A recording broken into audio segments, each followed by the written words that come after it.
to talk with you about phone banking. I get it.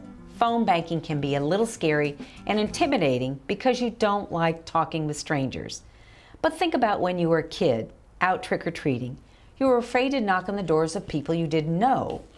You saw other kids doing it. Finally, you got up the courage and knocked on a door. And that stranger at the door gave you candy. Not bad at all, right?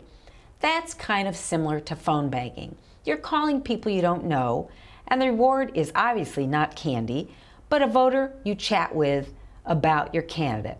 Or you don't like making phone calls because you don't like getting them. But your calls will be different. You're friendly and nice, and you know when to call it quits if a voter doesn't want to talk with you. And by the way, you're not selling car insurance. You're talking about the future of this country. Or you might be worried that you're going to say the wrong thing, turn off the voter, and as a result, the candidate loses. But trust me, none of us is that powerful or important. It's okay to goof. We all do. And our candidate will not lose because of you. Someone might get mad at you or even raise their voice. My guess is that in your lifetime, you've made some people mad and probably had some people raise their voices, but you survived, right?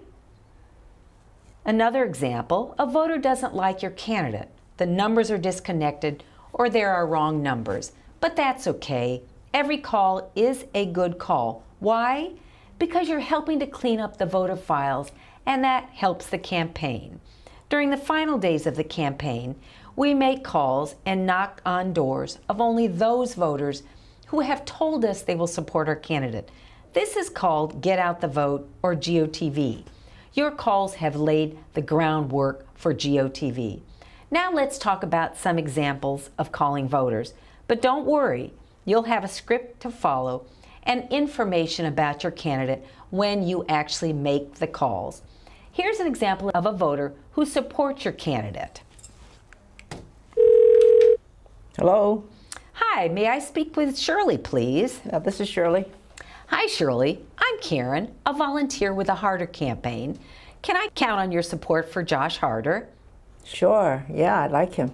Great. Thanks very much for your support. Don't forget, the election is on November 6th, and be sure to bring your family and friends with you. That was an example of a voter who supports your candidate, and those are really fun calls to make. Now I'm going to show you an example of a voter who does not like your candidate. Hello? Hi, may I speak with Shirley, please? This is Shirley. Hi, Shirley. My name is Karen, and I'm a volunteer with the Josh Harder campaign. Can we count on your vote for Josh Harder? Oh, hell no. Don't like him at all. Well, thank you very much for your time. Goodbye. So this is a voter who clearly does not support your candidate. Don't argue with a voter. No need to antagonize, although that might be tempting. You're probably not going to change their mind. Simply say thanks and go on to the next voter on your list.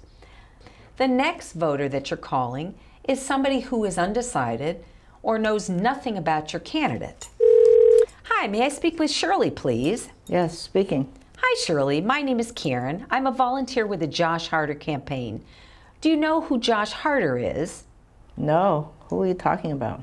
Well, Josh Harder is the Democratic candidate running against Jeff Denham for Congress. Let me ask, what issues are important to you? What can I tell you about him that would address your issues and concerns? So you've just spoken to a voter who does not know who your candidate is or has not decided that they're going to vote for your candidate. This is where it's good to have a conversation. Don't just give them all the information that you think they need to hear. Ask them, what's important to you?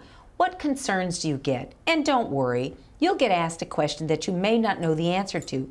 It's fine. You're really not expected to know everything. Just give them the candidate's website address. I'd like you to remember this. Even if you feel nervous, think about why you're doing this. You want your candidate to win, and you want to take back our country. Remember, too, every call counts. You're cleaning up the voter list. and getting ready for GOTV. You'll really be glad you did this because you are making a difference.